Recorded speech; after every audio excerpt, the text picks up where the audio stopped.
Il faut que tu prophétises encore sur un grand nombre de peuples et de nations et de langues et de rois.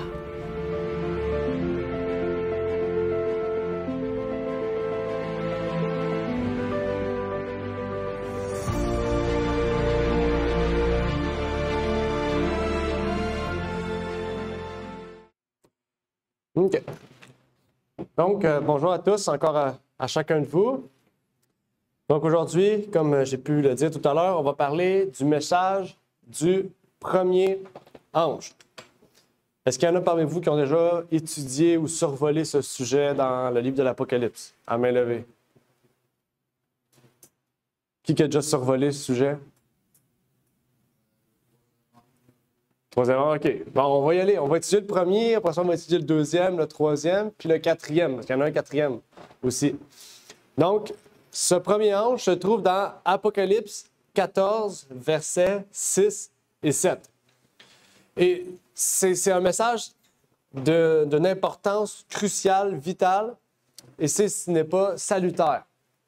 Aujourd'hui, on va voir les raisons pour lesquelles ce message est si important, surtout dans la foi biblique et dans la foi adventiste.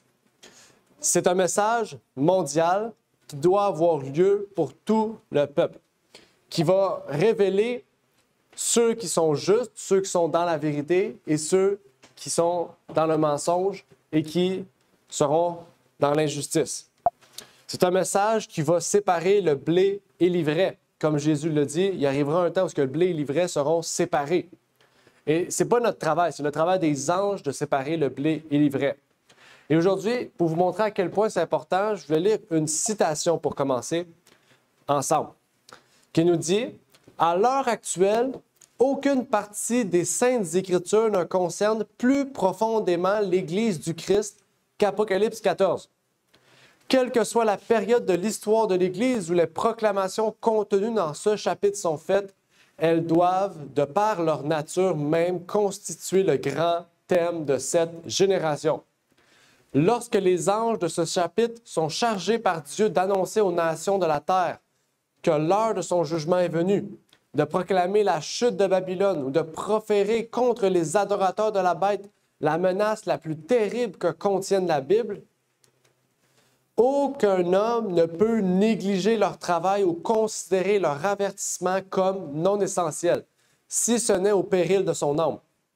S'il était seulement possible que ces avertissements s'adressent à nous-mêmes, il nous appartiendrait d'examiner ce sujet avec une attention sérieuse, mais si ce point peut être prouvé par un témoignage décisif, il est certain que nous ne pouvons pas prêter suffisamment d'attention aux avertissements formulés.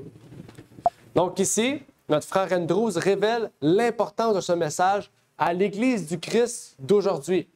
Il n'y a pas un message plus puissant ou plus crucial que le message des trois anges. Mais qu'est-ce que c'est le message des trois anges? Aujourd'hui, on va entamer ce sujet. Je ne dis pas qu'on va étudier ça, je vais étudier ça avec vous chaque semaine, OK? Parce qu'il y a d'autres sujets importants aussi à étudier. Mais aujourd'hui, on va commencer avec le premier ange et d'ici la fin de l'année, on va avoir étudié au moins 4 sermons ensemble sur les différents anges. Premier, deuxième, troisième, quatrième. Parce qu'il y en a un quatrième aussi. OK? Mais le quatrième, vous allez voir, c'est pas un message. C'est un rappel du monde entier, de l'époque et de la façon dont le monde se comporte. Donc, avant de commencer, j'aimerais prier avec vous pour amener la présence du Seigneur sur ce message crucial. Notre Père qui est aux cieux, notre Père céleste, j'aimerais te remercier pour l'opportunité que tu nous permets d'être ici réunis pour partager ce sujet crucial et important, Seigneur, qui est le message des trois anges, que tu puisses nous permettre vraiment que ta parole puisse toucher notre cœur et que ton esprit, Seigneur, puisse travailler en nous, que nous puissions être transformés, que nous puissions comprendre l'importance de ce message à tous les enfants, Seigneur. Peu importe qui ils sont, peu importe nos origines, peu importe notre nationalité, peu importe ce que nous croyons, Seigneur, ce message touche chacun des individus, Seigneur, et qu'elle puisse toucher notre cœur particulièrement. Et que tu puisses faire en sorte vraiment, Seigneur, que ce message puisse changer notre vie, que nous puissions vraiment grandir spirituellement et pouvoir être déclarés justes, Seigneur. C'est ma prière pour ces choses et mon plus profond désir, Seigneur, au nom de ton Fils Jésus-Christ. Amen.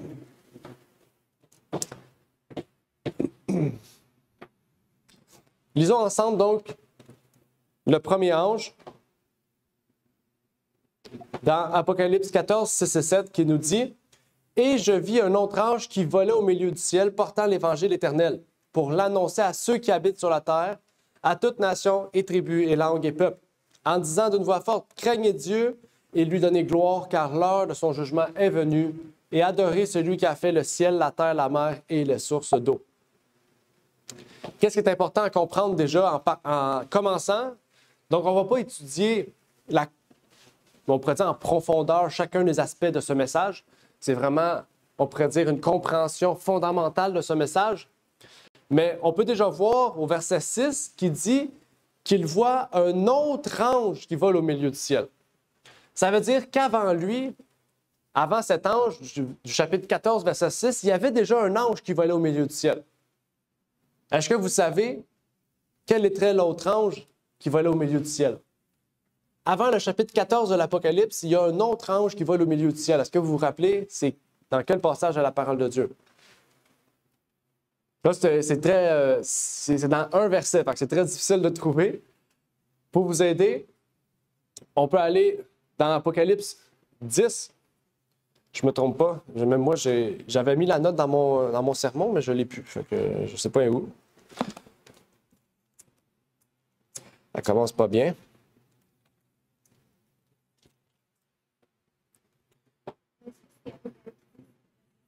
Ouais, 10, 5.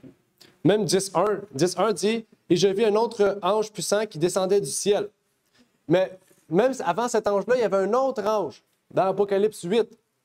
OK? Donc, c'est juste pour vous dire qu'il y a plusieurs anges avant lui du chapitre 14, verset 6, qui volent au milieu du ciel. OK? Et il faut savoir, là, on pourrait se dire, oui, bien, tous les anges volent au milieu du ciel. Mais ici, la précision montre qu'il y a une importance dans le vol qu'il fait. OK? Donc, la première question qu'on pourrait se poser, parce qu'on ne va pas étudier le chapitre 8 et 10, ce que je vous invite à étudier, on parle des 3 malheurs. C'est un sujet très important aussi.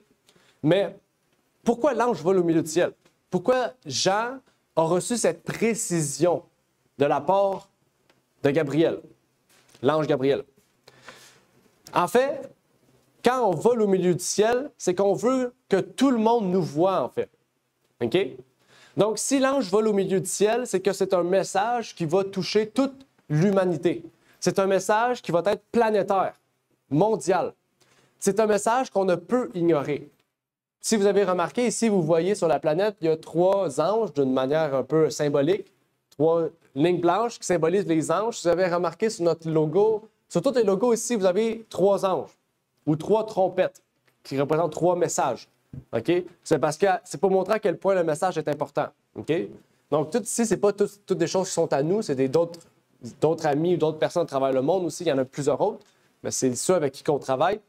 Eh bien, toutes ces personnes, vous avez remarqué, qu'est-ce qu'ils ont en commun? C'est les anges ou les trompettes ou quelque chose qui représente le message des 3 anges et qui révèle l'importance de ce message. Ce message est un message qui touche l'humanité. Et le texte nous dit qu'il touche toute nation, toute tribu, toute langue et tout peuple. Donc, c'est un message qui ne va pas juste être en français. C'est un message qui va être en anglais. C'est un message qui va être en espagnol, en portugais, en italien, en grec, en slovaque, ceux qui parlent slovaque, peu importe la langue, en russe. OK? Je ne connais pas toutes les langues, il y en a beaucoup trop. Mais c'est pour vous dire, c'est un message qui traverse non seulement les époques, qui traverse non seulement les nations, qui traverse non seulement les peuples, les tribus, mais les langues aussi. OK? Donc, si vous parlez d'autres langues, c'est à vous de transmettre ce message en d'autres langues. Vous êtes des anges. Vous savez, un ange, ça représente un messager. Donc, nous tous ici qui allons connaître ce message du premier ange, nous sommes des anges. Nous sommes des messagers qui doivent porter ce message à travers les langues, à travers les peuples, à travers les nations. OK? On a un travail important à faire. Le deuxième et le troisième ange ont ce même message d'envergure mondiale. Malgré que leur message soit différent, le but du message, le résultat qu'il doit y avoir est le même. Il vole au milieu du ciel et doit toucher toute nation, toute tribu, toute langue et tout peuple. Donc, c'est quelque chose d'important. Et si vous voulez étudier en profondeur ce message des 3 anges, j'aimerais vous inviter à aller vous procurer ce livre. Réflexion sur le livre de l'Apocalypse. Je ne sais pas si vous avez ce livre-là, Réflexion sur le livre de l'Apocalypse. C'est une étude verset par verset du livre de l'Apocalypse. Si vous ne l'avez pas, c'est un livre d'importance cruciale à avoir chez vous. Donc, on vous invite à vous le procurer si vous voulez. OK?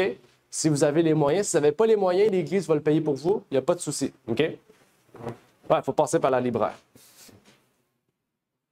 Ce qui est intéressant ici, c'est que dans Apocalypse 14, versets 6 et 7, on va retourner en arrière. Au verset 7, ça dit « Craignez Dieu et lui donnez gloire, car l'heure de son jugement est venue. Et adorez celui qui a fait le ciel, la terre, la mer et les sources d'eau. » Mais un peu plus haut, au verset 6, on dit quoi? On dit que cet ange porte l'Évangile éternel. C'est quoi ça, l'Évangile éternel? Qu'est-ce qu'on peut dire par cet Évangile de l'Éternel? Il y a un évangile important que cet ange apporte. Et je pense que pour ceux qui étudient la Bible, ils savent ce que ça veut dire évangile. Hein, l'Évangile, on connaît, c'est tout ce qui englobe la vie terrestre du Christ. Vous êtes d'accord avec moi? Et il y a plusieurs passages où on nous parle de ça dans la parole de Dieu. Tous les passages ici nous parlent de l'Évangile éternel. Et on ne va pas tous les lire ensemble parce qu'il y en aurait beaucoup à voir, mais je vous en ai sorti un en particulier. Et un en particulier pour une raison particulière. OK? 2 Corinthiens 4, verset 4. Regardez ce que 2 Corinthiens 4, verset 4 nous dit. Il nous dit « Pour les incrédules, dont le Dieu de ce siècle a aveuglé l'esprit, afin qu'ils ne soient pas éclairés par la lumière du glorieux évangile de Christ qui est l'image de Dieu. » Qu'est-ce que Paul nous dit ici? Paul nous dit ici que ceux qui sont incrédules, donc ils ont été aveuglés par le Dieu de ce siècle, OK, Mammon, hein, Jésus dit, c'est soit moi, soit Mammon, OK, le Dieu de ce siècle, eh bien, ils ne pourront pas être éclairés par la lumière du glorieux évangile de qui? De Christ. Qui est comment? L'image de Dieu. OK? Parce que quand on étudie l'évangile de Christ, quand on voit Christ, on sait que Christ, c'est le miroir de Dieu, c'est le reflet de Dieu. Quand on étudie Christ, c'est comme si on prenait le temps d'étudier Dieu, en fait. Quand on étudie les évangiles, on prend le temps de connaître Dieu. Puis on a vu il y a 2 semaines, qu'est-ce qu'on a vu? Il y a une différence entre savoir c'est qui Dieu et connaître Dieu. Quand on connaît une personne, on ne connaît pas juste son nom. On sait c'est quoi son caractère, on sait qu'est-ce qu'il aime, on sait qu'est-ce qu'il veut, on sait qu'est-ce qui lui plaît. Et qu'est-ce qu'on fait? On fait tout, en fait, pour lui plaire. OK? C'est comme si on est marié avec quelqu'un, puis on dit, moi, je connais cette personne-là, OK? C'est quoi son nom? Je ne sais pas. Ben, tu ne connais pas la personne. Déjà, ça va mal. Il faut connaître la personne. Quand on connaît Dieu, on connaît son caractère. OK? Puis, rappelez-vous, Moïse, qu'est-ce qu'il a dit, Moïse? Moïse, il a dit à Dieu, « Ah, je te connais, mais je ne t'ai jamais vu, j'aimerais te voir. » Puis là, Dieu a dit, « OK, je vais me montrer mais juste de dos, puis il faut que tu te caches derrière une roche. Parce que ma gloire va te tuer, en fait, va t'éliminer. Je suis trop beau, il est juste trop parfait pour que Moïse puisse le voir. » Et Moïse a pu juste le voir de dos, puis Dieu lui a dit, « Tu me connais déjà, tu m'as déjà vu. Je suis miséricordieux, je suis bon, je suis gracieux, je suis rempli d'amour. » Donc Dieu a montré à Moïse, « Tu me connais déjà parce que tu sais comment je suis. Tu sais que je suis miséricordieux, tu sais que je suis lent à la colère, tu sais que je suis rempli d'amour. » Donc, connaître Dieu, c'est pas le fait de le voir, c'est le fait de savoir qui il est. OK? Exactement. Puis la seule façon de le connaître, c'est en étudiant l'Évangile, parce que Jésus est celui qui est venu le représenter sur terre. Jésus est venu montrer la voie qui mène au Père, qui mène à Dieu. Donc, ça, c'est important. C'est pour ça que ce verset-là était très important. C'est que l'Évangile de Christ, qui est l'image de Dieu, une image, c'est quand on regarde à Christ, on regarde à Dieu, eh bien, est le moyen par lequel nous pouvons être éclairés. Et c'est ce que Apocalypse 14, verset 6 nous disait. Quand il porte l'Évangile éternel, c'est qu'il porte le Christ en lui éternellement. Le Christ ne change pas à travers les temps. Et souvent, on essaie de faire ça. On essaie de moderniser le Christ.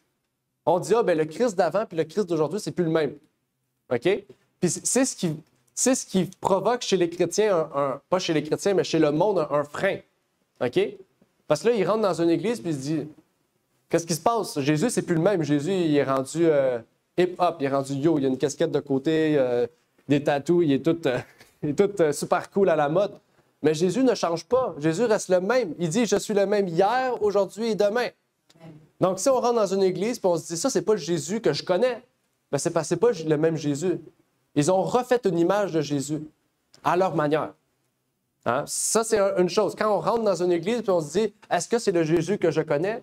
Si ce n'est pas le même Jésus, on doit se dire, oh, je dois essayer de comprendre pourquoi, qu'est-ce qui se passe ici? Je dois amener la lumière à ces gens-là, l'évangile de Christ. Et Paul nous avait avertis. Il nous avait dit, ce n'est pas 2 Corinthiens 4, c'est Galates 1, versets 6 à 10. Paul nous avait avertis d'un message très important. Et ça ici, c'est un des messages les plus puissants de Paul. OK? Donc, on écoute bien ce que Paul nous dit ici. Il nous dit, « Je m'étonne que vous abandonniez si promptement celui qui vous avait appelé à la grâce de Christ pour passer à un autre évangile. » OK, on va prendre le temps tantôt pour juste un peu, parce que c'est un autre sujet. Mais il nous dit, non qu'il y en ait un autre, mais il y a des gens qui vous troublent et qui veulent pervertir. Qu'est-ce qu'ils veulent pervertir? L'évangile de Christ. Mais quand nous-mêmes ou un ange du ciel, c'est grand ce que Paul dit là, vous annoncerez un évangile différent de celui que nous vous avons annoncé, qu'est-ce qu'il dit? Qu'il soit anathème. Comme nous l'avons déjà dit, il répète encore, si quelqu'un vous annonce un évangile différent de celui que vous avez reçu, qu'il soit anathème. Car est-ce que les hommes que je prêche ou Dieu? Ou est-ce que je cherche à plaire aux hommes?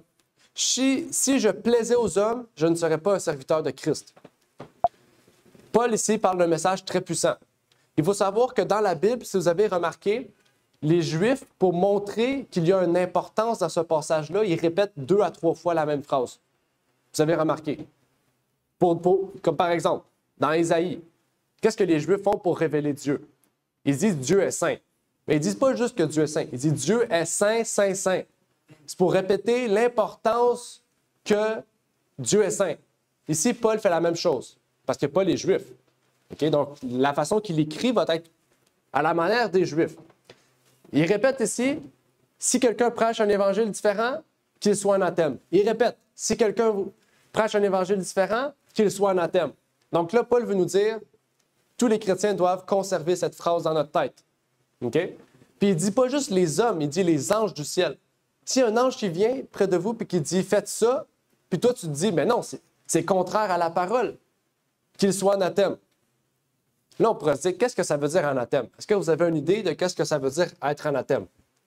Maudit. Maudit, exactement, parce qu'il y a des versions de Bible qui disent ça. Oui, c'est ça.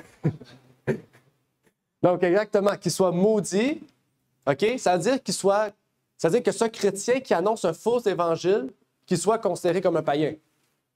Il ne peut plus être membre de l'Église. C'est-à-dire qu'il peut venir à l'Église, mais il est considéré comme un païen, anathème, malheur. C'est-à-dire mis dehors, mis au cachot. OK? On ne va pas le tuer, on ne va pas le persécuter, on va toujours le considérer comme un frère ou une sœur, mais il ne pourra plus avoir la même place qu'il avait auparavant parce qu'il sème la discorde dans l'Église. C'est ça que Paul veut dire. Donc, c'est puissant, là. Et ce qui est plus puissant, on ne va pas étudier ça, OK? Parce qu'il y a différents termes en grec. En grec, ici, par exemple, quand il dit un autre évangile, il y a le mot « autre » a 2 appellations des fois. Des fois, un autre, ça veut dire un autre genre, et des fois, ça veut dire un autre du même genre. Okay? Donc, je ne veux pas entrer dans ça parce que j'ai déjà prêché sur ce sujet. Je vous invite à aller l'écouter. Ça s'appelle « L'hérésie, un faux évangile ». C'est sur YouTube aussi, vous pouvez y aller.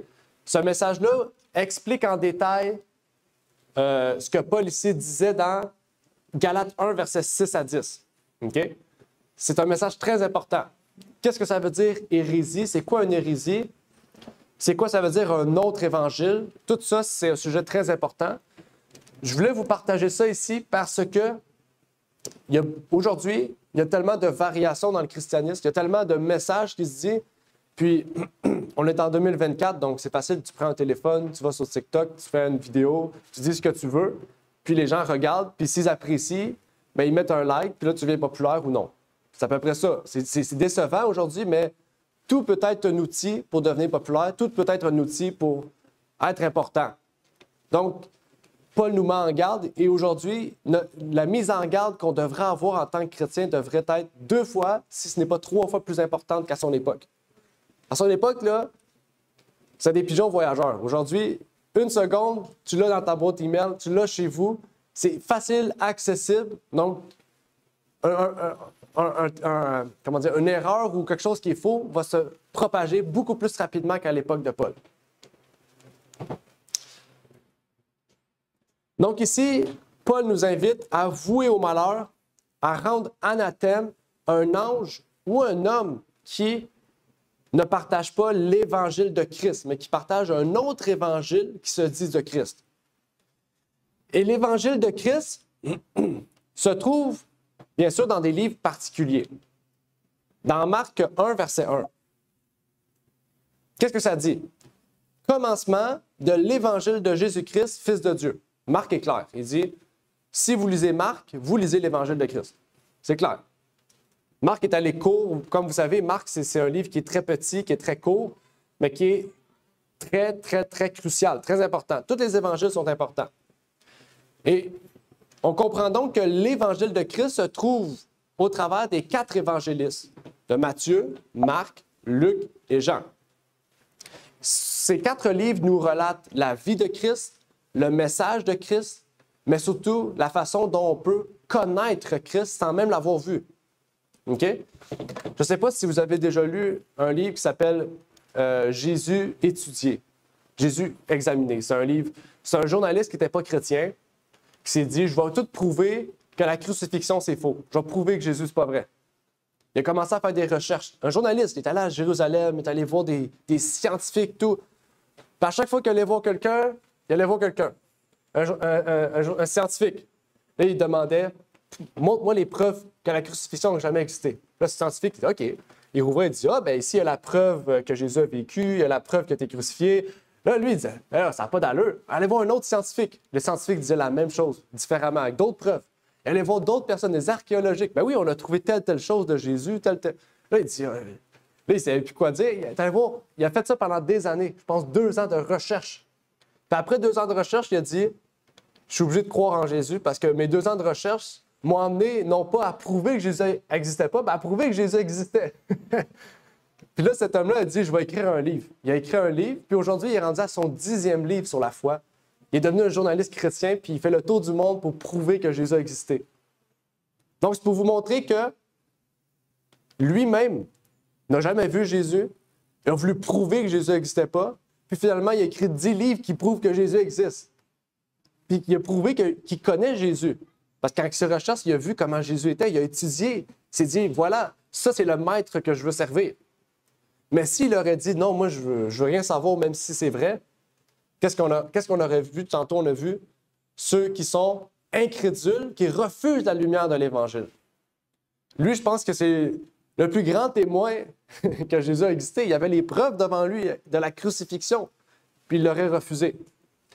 Je vous invite à lire ce livre-là. Il existe en français, ce livre-là. J'ai oublié le nom de l'auteur. Il y a même un film qui a été fait basé sur son premier livre. Je vous invite vraiment à l'écouter. C'est très intéressant. Le livre, c'est très intéressant aussi. Le livre est plus complet que le film, bien sûr. Mais je vous invite à aller l'écouter. Si vous aimez l'anglais, en anglais, il y a plus de livres qu'en français, c'est sûr, parce qu'ils ne sont pas tous traduits. Mais je vous invite vraiment, c'est un très, très bon ouvrage. Mais ici, ce qu'on peut continuer à comprendre, c'est que la Bible nous dit que Jésus est le Fils de Dieu. On l'a vu tantôt que Jésus est l'image de Dieu. Et on le sait, un fils prend la ressemblance de ses parents, le père et la mère. Bon, je pense, je ne vais pas expliquer l'anatomie, mais vous le savez, quand un enfant naît, il ressemble à sa mère et à son père. OK? Et quand un enfant naît, on dit souvent, ça, c'est l'image de ton père. Ça, c'est le portrait craché de ton père. Ça, c'est le portrait craché de ta mère. Mais Jésus, c'est le portrait craché de son père, qui est notre Dieu, qui est le Dieu unique. La Bible dit le Père. Le Père, notre seul Dieu, et Jésus-Christ, notre Seigneur et Sauveur. C'est comme ça que Paul commence toutes ses lettres dans la parole. Et Marc dit la même chose ici. Il dit commencement de l'évangile de Jésus-Christ, Fils de Dieu. Donc, quelque chose d'intéressant qu'il faut commencer à comprendre, c'est que Jésus est le Fils de Dieu. OK? Donc, Jésus est le Fils de Dieu avant qu'il vienne sur terre, pendant qu'il était sur terre et après qu'il soit sur terre. Ben, je sais qu'il y en a qui disent que Jésus est devenu Fils quand il est mort sur la croix, comme les témoins de Jéhovah. D'autres qui disent qu'il ne l'est pas, que c'est symbolique, que c'est une pièce de théâtre, que peu importe. Non, Jésus est réellement le Fils de Dieu. Il l'a dit. Je ne sais pas pourquoi Jésus l'aurait répété 150 fois, puis ça aurait été faux, en fait. Si ça serait faux, aujourd'hui, je ne serais pas ici. Je serais seulement dehors, parce que je n'aurais pas perdu du temps à croire quelque chose qui est faux. Si Jésus le dit, exactement. Le Père montre que Jésus, c'est le Fils de Yahweh. Exactement. Amen. Donc, ce qui est intéressant encore, on va retourner dans notre passage de base. Je vais vraiment changer vite les diapos, là, inquiétez-vous pas. Ça dit ici que, verset 7, en disant d'une voix forte. OK? Le mot fort ici, est-ce que vous savez ce que c'est en grec? Le mot fort en grec, c'est mégas. Mégas, en français, ça a été traduit par mégaphone. Vous savez, le mégaphone, la chose qu'on prend pour parler fort. Mégaphone, ça vient du mot grec mégas, qui signifie parler d'une voix, avoir une voix portante, parler plus fort. Donc, l'ange ici, il ne fait pas juste parler d'une voix forte. Il y a une voix portante. Il y a une voix tellement forte qu'il veut que toute la planète entende son message. C'est pour montrer à quel point c'est important. OK? Donc, nous qui allons entendre le verset 7 qui dit « Craignez Dieu et lui donnez gloire, car l'heure de son jugement est venue, et adorez celui qui a fait le ciel, la terre, la mer et les sources d'eau », c'est que l'ange veut que son message ait une portée mondiale, en fait. Il le dit d'une voix forte. OK? On va prendre un exemple d'un passage de la Bible dans Matthieu 24, verset 31. Regardez ce que Jésus dit avec l'utilisation du mot « mégas ». OK? « Il enverra ses anges avec la trompette retentissante, mégas, et ils rassembleront ses élus des 4 vents depuis une extrémité des cieux jusqu'à l'autre. » Ici, c'est pour vous montrer que l'ange va dire un message puissant pour toute la terre et son message débute par « craindre Dieu ». Là, on pourrait se dire, qu'est-ce que ça veut dire craindre Dieu? Parce que souvent, quand on craint quelqu'un, c'est qu'on a peur de quelqu'un. Est-ce qu'on doit avoir peur de Dieu? Non. Hein? Parce que souvent, dans l'Église catholique, on dit, il faut avoir peur de Dieu, va te mettre à genoux, puis prie Marie, puis prie toutes les, je connais pas toutes, mais les sacrements, fais tout, parce que sinon Dieu va t'envoyer en enfer, là. Tu vas aller dans le purgatoire. Mais craindre Dieu, c'est pas la même chose. C'est de suivre les 10 commandements. Oui, effectivement. Puis dans d'autres passages de la Bible, quand on voit l'aspect de marital, mari et femme, ça dit, femme, soyez soumis à votre mari ou craignez votre mari. OK? Donc, le fait d'être soumis, de craindre, c'est le fait de respecter l'autorité, mais le fait de vouloir se soumettre à sa volonté. OK? Donc, quand on craint de Dieu, c'est qu'on désire volontairement vouloir laisser la place à Dieu dans notre vie, à être soumis à son autorité. OK? Ça, c'est très important. L'ange nous invite. Première chose, l'Évangile du Christ commence par être soumis au Père céleste, à être soumis à Dieu. Dire, lui, il sait ce qui est le mieux pour moi, donc je vais suivre tout ce qu'il veut pour moi. OK? C'est exactement ce que Dieu révèle ici. Donc, la seule façon de nous soumettre, c'est de dire, je ne veux pas faire ce que moi je veux, mais je veux faire ce que toi tu veux pour moi. C'est ce que Jésus avait dit. Je ne veux pas faire ma volonté, mais ta volonté. Et c'est quoi la volonté de Dieu? Sœur Marielle le dit. Regardez 1 Jean 3, 4. Quiconque pêche transgresse la loi et le péché, la transgression de la loi. Puis qu'est-ce que Dieu a en horreur? Le péché. Donc, si vous ne voulez pas que Dieu ait en horreur le péché, transgressez plus la loi. Exactement. Hein? Puis là, on pourrait se dire, ouais, c'est facile à dire, mais c'est dur à faire. Pourtant, Jésus le fait, puis il nous a dit, si vous suivez mon exemple, vous arriverez comme moi j'ai fait. Comme moi j'ai marché dans les pas de mon Père, vous pourrez marcher dans les pas de mon Père. Mais il a dit, acceptez mon évangile qui va vous permettre d'avoir la lumière et vous serez vous-même la lumière à ceux qui veulent la lumière. OK? C'est intéressant. Parce que Jean ne nous aurait pas dit ça s'il y aurait un accès à ne plus transgresser la loi. Vous comprenez? Dieu ne nous donnerait pas quelque chose qui va au-dessus de nos forces. Donc, tout ce qui est écrit dans la Bible, c'est qu'il est possible à l'homme de le faire. Mais à cause qu'on a une mauvaise compréhension peut-être d'un sujet, ou qu'on est peut-être très loin, on se dit c'est impossible, je suis trop loin du but. Mais pourtant, vous ne savez pas ce que la foi peut faire. On a vu un homme qui était, je viens de parler d'un homme qui était entêté, qui voulait prouver que Jésus n'a jamais existé. Finalement, il est devenu chrétien, il est le plus grand chrétien. Ça lui a pris combien de temps? 2 ans. OK? Mais pourtant, tout le reste de sa vie après était dans les mains de Dieu. Donc, c'est pour vous dire qu'une vie de peut-être de 30 ans d'existence, en 2 ans, a été transformée radicalement. D'un homme qui était incroyant, qui est peut-être méchant, avare, orgueilleux, il est devenu quelqu'un un serviteur de Dieu. C'est puissant. On peut prendre Paul qui persécutait, qui tuait les chrétiens, qui était devenu celui qui se faisait persécuter. Vous pensez à ça 30 secondes, là. Le plus grand persécuteur des chrétiens, celui qui haïssait les chrétiens, est devenu celui qui était haï par les Juifs, qui a été persécuté par les Juifs. Ou ce qu'il a grandi toute sa vie, là. Paul a grandi avec le grand... comment il s'appelait? Ananias? J'oublie son nom. Le grand Gamaliel, c'est ça. Le grand Gamaliel. Le Gamaliel, c'était le plus grand théologien de l'époque. Paul a été son élève. Et maintenant, il était devenu le plus grand hérétique de Gamaliel. Donc, c'est pour vous dire à quel point c'était tellement loin. Et donc, pour craindre Dieu, il nous faut nous soumettre à Dieu. Et cela va nous permettre de recevoir le pardon face à nos transgressions et de pouvoir nous dire que Dieu nous aime tellement qu'il veut que nous grandissons. Dieu nous dit, marche avec moi, puis chaque jour, je vais te montrer la voie à suivre. Chaque jour, tu vas te rapprocher. Dieu n'a pas dit que ça allait être facile. Il n'a pas dit que c'était en une journée, mais il a dit, chaque jour, si tu te mets sous mon autorité, si tu me crains, eh bien, chaque jour, je serai avec toi pour que tu grandisses spirituellement. Amen. Donc, avant de continuer, j'aimerais lire les 4 premiers commandements avec vous. Est-ce que vous connaissez les 4 commandements? Les 4 premiers commandements de Dieu. Aimer Dieu sur tout. Oui? Sanctifier les fêtes. Oui, OK.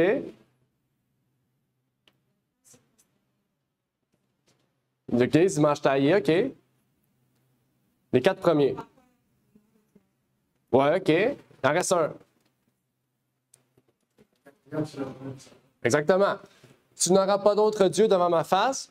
Tu ne feras point d'image taillée. Tu ne prendras point le nom de l'Éternel ton Dieu en vain. Souviens-toi du jour du repos pour le sanctifier. Ça, c'est les 4 premiers.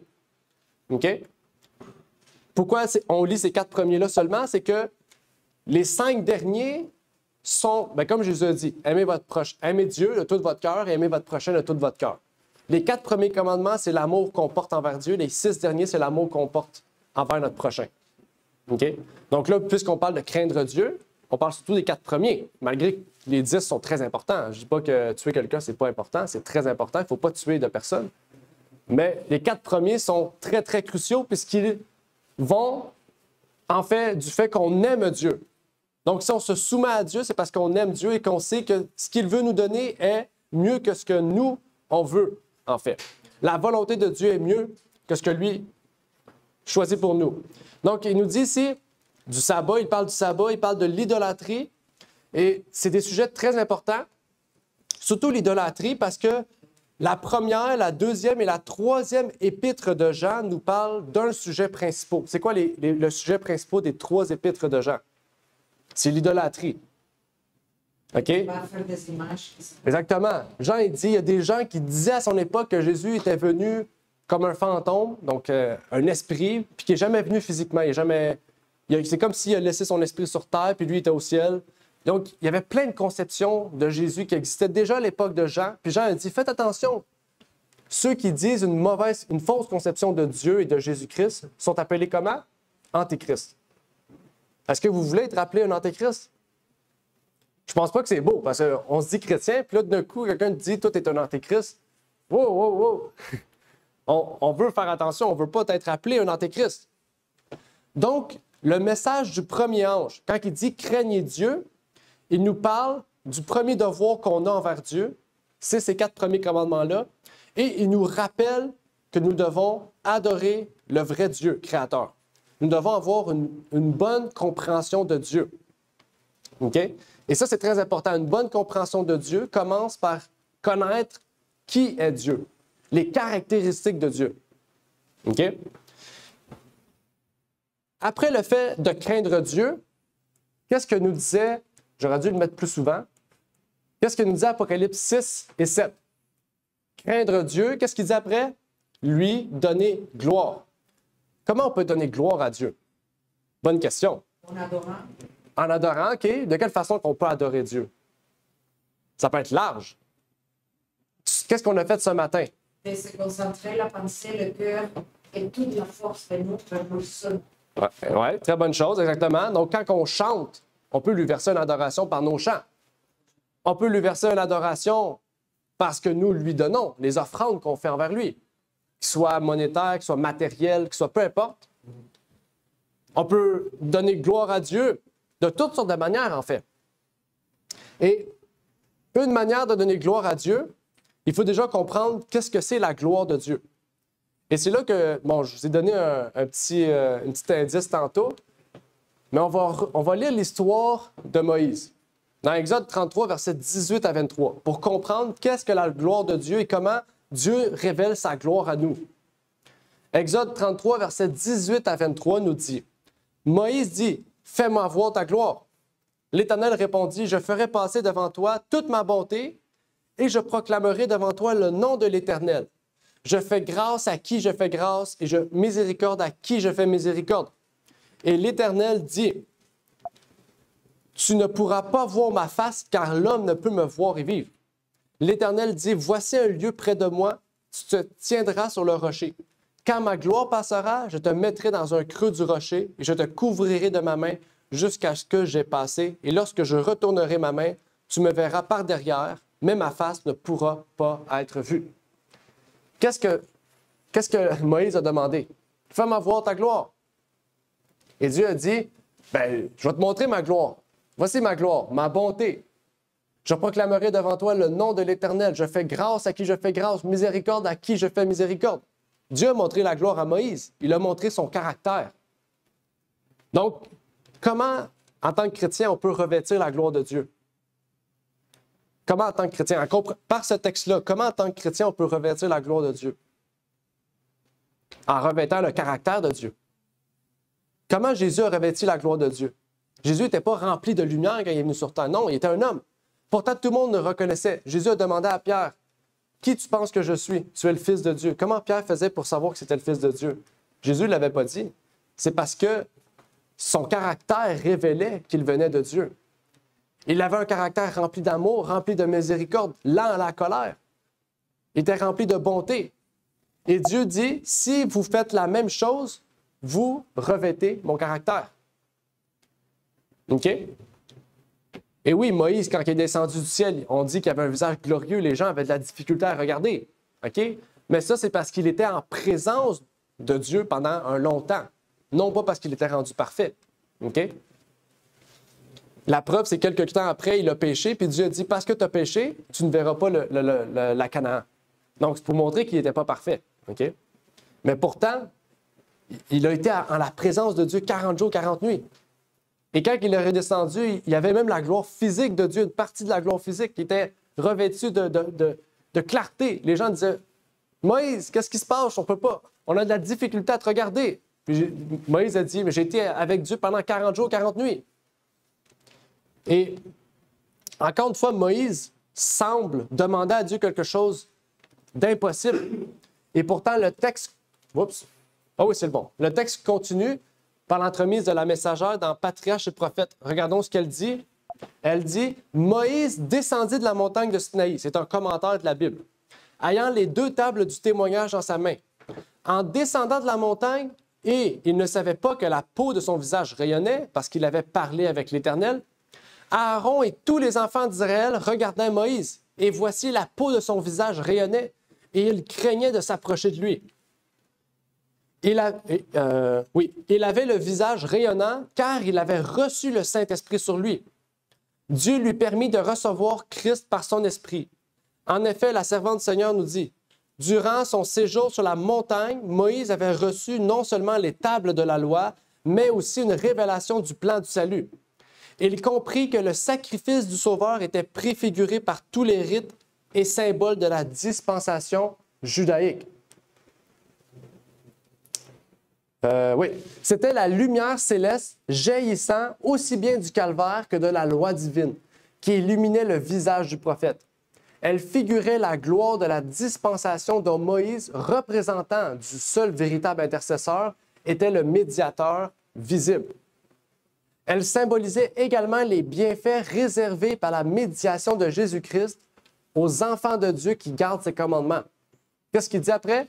Elle nous enseigne que plus notre communion avec Dieu est intime, plus claire aussi est notre intelligence de ses ordonnances.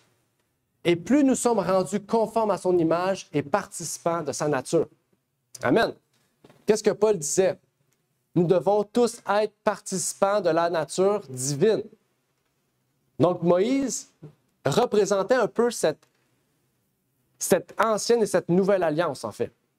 En révélant, en fait, que, eh bien, plus nous sommes proches de Dieu, plus nous sommes intimes avec Dieu. Comme Abraham. Comment est appelé Abraham? L'ami de Dieu. Est-ce que vous voulez être appelé l'ami de Dieu? Moi, c'est mon rêve d'être appelé l'ami de Dieu. OK, c'est Abraham. Là. Abraham, il se fait appeler l'ami de Dieu.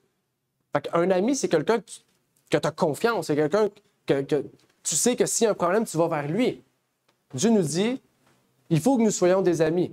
Il faut que nous soyons intimes. Il faut une relation intime avec Dieu. C'est important. La relation intime avec Dieu nous permettra de revêtir la gloire de Dieu, de revêtir l'image de Dieu en nous, Jésus-Christ. Et c'est seulement par le processus du Saint-Esprit que l'Éternel pourra nous révéler comment plus revêtir sa gloire. Donc, on comprend que la gloire de Dieu, c'est le fait de, oui, garder les commandements de Dieu, mais surtout la foi de Jésus. Puisque sans la foi, on ne peut observer les commandements. On le sait, Jésus est venu ici. Jésus a dit, « Vous les Juifs, vos traditions vous sauveront jamais, mais ceux qui croient en moi hériteront du ciel. » Donc la foi est la source de vie qui nous permet de garder la loi. Sans la foi, on ne peut observer la loi. Les Juifs l'ont fait et ils n'ont jamais réussi, en fait, à garder totalement la loi. Ils ont créé des traditions. Mais Jésus a dit, si vous venez à moi, moi qui suis la source de vie, le pain de vie, eh bien, vous n'aurez plus besoin de rien d'autre pour accéder à ce que, comme moi je suis, en fait, la gloire de Dieu. Donc, Jésus dit, si vous venez à moi, vous pourrez avoir la même gloire que Dieu m'a donnée sur la terre. Un autre témoignage puissant, dans Actes 6,15. Vous connaissez l'histoire d'Étienne, le frère Étienne, le diacre qui a baptisé, et nous dit, tous ceux qui siégeaient au Sanhédrin, ayant fixé les regards sur Étienne, son visage leur parut comme celui d'un ange. Comment le Sanhédrin, comment les Juifs peuvent regarder Étienne et dire que Étienne ressemblait à un ange? Son visage semblait comme un ange. Comment est un ange? À chaque fois que la Bible décrit un ange, on voit une gloire qui revêtit l'ange. Ça veut dire qu'Étienne était rempli de gloire. Il semblait glorieux. Pourquoi? Parce que sa connexion avec Dieu était tellement puissante qu'il est arrivé au même statut que Moïse, en fait. Il avait une constante présence avec Dieu. Et ça, c'est un témoignage puissant. Même si vous vous rappelez, Étienne a regardé au ciel et il a dit qu'il a vu Jésus à la droite de Dieu. Ce n'est pas arrivé à n'importe qui, cette histoire. Mais c'est arrivé à Étienne. Encore plus puissant, on comprend que qu'est-ce qui faisait en sorte que Étienne était revêtu de la gloire de Dieu? C'est qu'il avait une liaison étroite et personnelle avec Dieu. Si vous avez connaissance de la parole, ou si vous vous rappelez, la servante nous dit que le bras droit de l'Évangile, c'est le message le régime sanitaire. Vous savez aussi que la réforme sanitaire fait partie du message des 3 anges. Et c'est un message encore plus crucial aujourd'hui, où tous les hôpitaux, tout le système de la santé est étouffé jusqu'à la gorge. Et vous avez été témoin il y a quelques semaines pour ceux qui étaient présents, de la présence de Sœur Michel ici, qui est venue une semaine et qui pourtant on aurait voulu la garder, on aurait voulu l'attacher, la garder 1 an, 2 ans pour la garder avec nous. Mais sa présence de 1 semaine nous a révélé à quel point ce message est crucial dans notre vie. Et c'est pour ça que nous voulons être formés par elle. Okay? On est en préparation pour faire la formation. Pour ceux qui veulent participer, c'est gratuit, vous pouvez venir. Donc, ça va être en ligne aussi majoritairement, puisque quand même, elle vit en Australie. Mais ici, je vous laisse un court passage de ce qu'on peut y lire. Ça dit, c'est là un élément qui doit caractériser l'œuvre, et non pas l'ouvre, de Dieu à notre époque. L'œuvre médicale missionnaire est le bras droit du message du troisième âge qui doit être proclamé au monde perdu. Les médecins, les directeurs et les employés de nos institutions, à quel titre que ce soit, font l'œuvre du message du troisième âge en s'acquittant fidèlement de leurs tâches. De cette manière, la vérité évangélique est portée à toute nation, à toute tribu, à toute langue, à tout peuple. Les messagers célestes participent à cette œuvre. Ils éveillent dans les cœurs de ceux qui ont été libérés de leur souffrance une joie toute spirituelle et une sainte mélodie, et placent des paroles de reconnaissance sur leurs lèvres d'un grand nombre de personnes qui ont reçu les précieuses vérités de l'Évangile. Amen.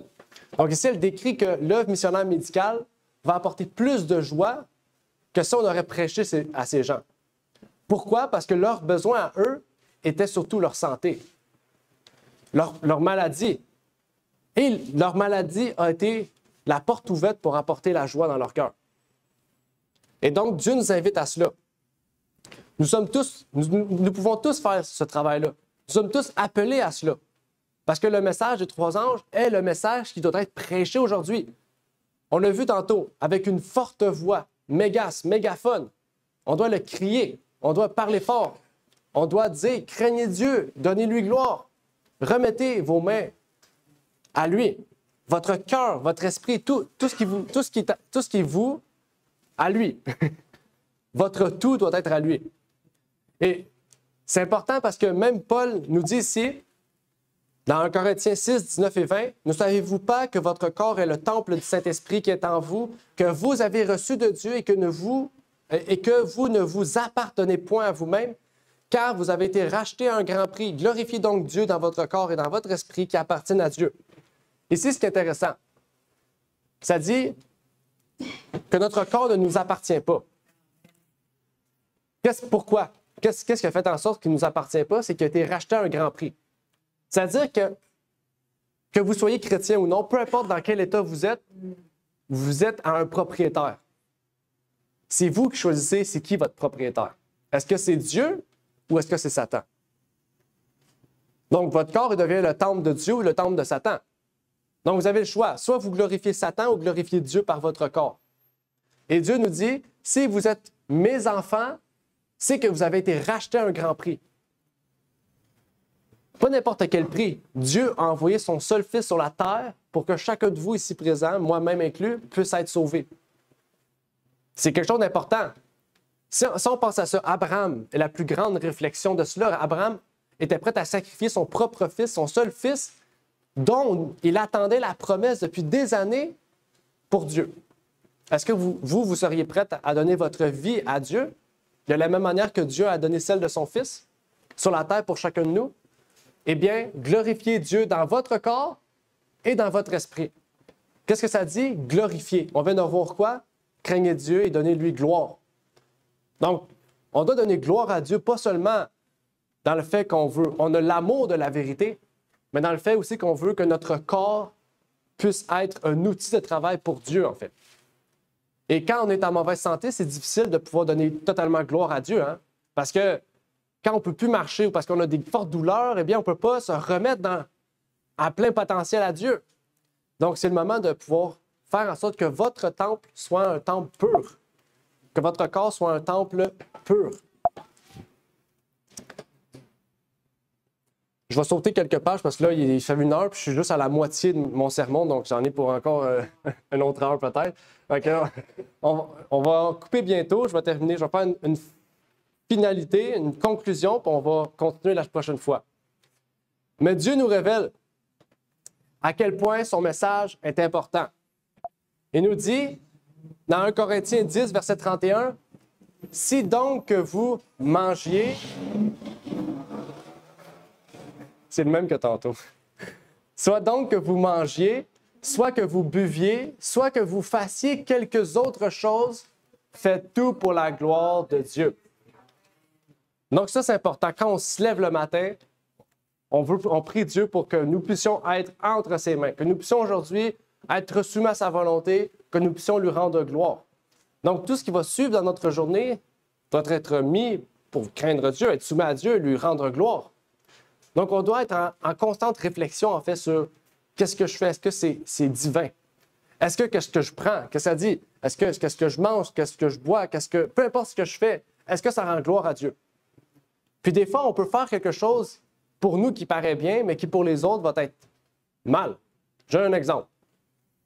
Un de mes amis, à un moment donné, il m'a dit « On va aller jouer au billard dans un bar. » Là, je prêche aujourd'hui. Je ne bois pas d'alcool. Est-ce que je devrais aller jouer au billard dans un bar? Non. Non, parce que si quelqu'un rentre dans un bar et dit « Hey, Oli, qu'est-ce que tu fais ici? Il me semble que tu prêches à l'église demain. Qu'est-ce que tu fais aujourd'hui pour jouer au billard? » Je fais rien de mal pourtant. Mais juste le fait que je sois dans un bar, dans un milieu qui n'est pas adéquat, ça dit que qu'est-ce que je fais de mal peut amener le contraire à être grande gloire à Dieu. Donc, Pas que vous allez évangéliser. oui, c'est ça, c'est différent. Oui, ça, c'est différent. C'est différent. Mais c'est juste vous donner un exemple, mais il y a des milliers d'exemples. Chacun a une vie différente, chacun a des activités différentes, des amis différents. Puis, eh bien, il faut être capable de prendre des décisions, des justes décisions. Des fois, oui, des décisions qui vont nous dire, peut-être nous coûter une amitié, peut-être nous coûter des membres de la famille, peut-être aussi des choses qui vont déplaire à d'autres personnes, on ne sait pas.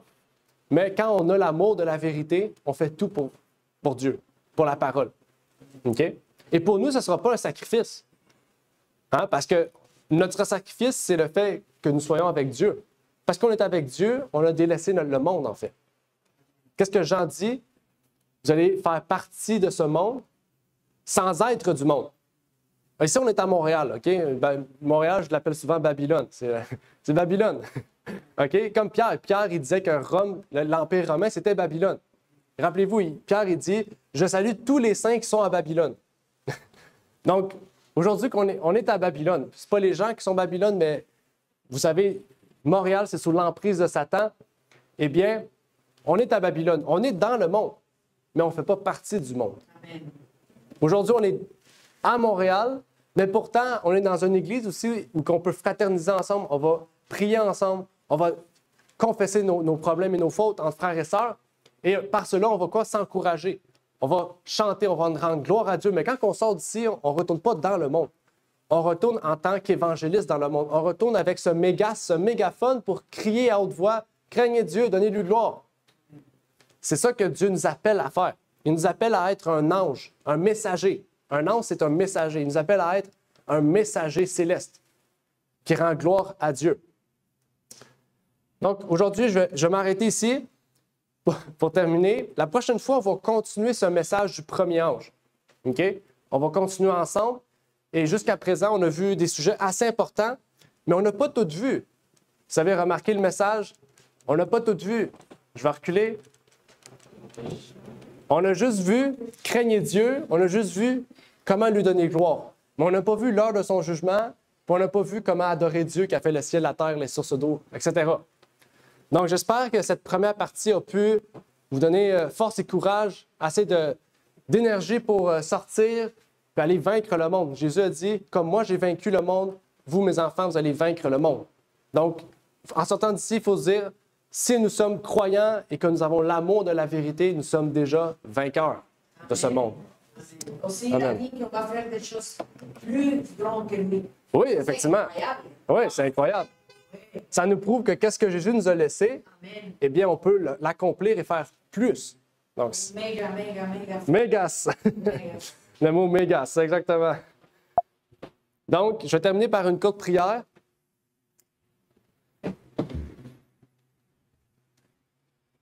Notre Père qui est aux cieux, j'aimerais te remercier pour cette opportunité que tu nous as permis de pouvoir partager ce sujet si important et crucial, qui est le message des trois anges, que tu puisses bénir tous ceux et celles qui sont ici présents, Ceux, Seigneur, qui sont à Montréal aussi, Seigneur, que tu puisses nous permettre d'être des témoins vivants de ton message, de ton évangile, de ta vérité, de ton évangile éternel, Seigneur, que tu as pu rendre visible par ton Fils Jésus-Christ, qui est venu sur la terre, qui est mort pour nos péchés, qui est ressuscité et qui est devenu notre témoin fidèle au ciel, Seigneur. Celui qui détient la clé de la vie et de la mort, celui qui détient la clé du séjour des morts, la clé de David, Seigneur, le lion de Juda, celui qui est vaillant, celui qui doit être notre ami fidèle, celui auquel nous devons avoir une relation étroite, Seigneur, est celui à laquelle nous voulons, Seigneur. Que tu puisses mettre dans notre cœur, dans notre vie, l'amour de la vérité, l'amour de ta parole, puisque la parole est le pain de vie. La parole est la seule source de lumière qui doit être dans notre temple, Seigneur. La parole doit être l'eau qui nous permettra de ne plus jamais avoir soif spirituellement. Que tu puisses permettre qu'en sortant de ce lieu, Seigneur, nous puissions avoir à cœur de faire en sorte de pouvoir être un mégas, d'être un mégaphone, d'être une voix portante à tout peuple, à toute nation, à toute tribu, à toute langue, par tous les dons que tu nous as donnés, que ce soit par la parole, par l'Évangile, que ce soit par l'œuvre missionnaire médicale. Toute chose concourt au bien de celui, Seigneur, qui veut faire ta volonté. Donc, que tu puisses nous bénir, que tu puisses nous remplir de ton esprit et que tu puisses permettre, Seigneur, que nous puissions continuer à avoir la joie, à avoir la paix, à avoir la grâce et vraiment à te rendre gloire et à revêtir ton caractère, Seigneur, pour que chacun de nous puisse être glorieux et être un témoignage vivant, Seigneur. C'est ma prière donc pour ces choses, au nom de ton Fils Jésus-Christ. Amen. Merci d'avoir écouté cette vidéo. Si vous désirez rejoindre l'œuvre au Québec, veuillez nous contacter par email à asjh1889 de Terrebonne @gmail.com et via Facebook à commercial ASJH1889 de Terrebonne. Merci à vous et que Dieu vous bénisse.